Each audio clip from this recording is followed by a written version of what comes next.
Faly miarahaba antsika rehetra amin'ny anaran'i Jesosy Kristy Tompo a. Tena goady nolotra hira anankiray cover ho antsika amin'ity androany ity dia mino finaritra ary havana.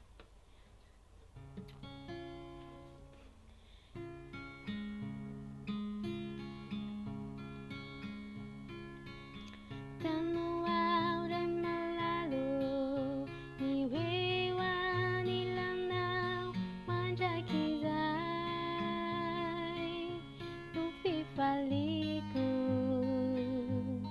rahatry izay. Ny hoe ho any ilanao no tena satriko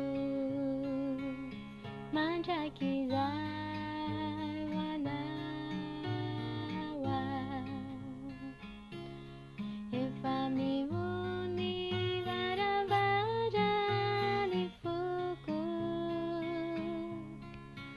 idiranao dia zozokiko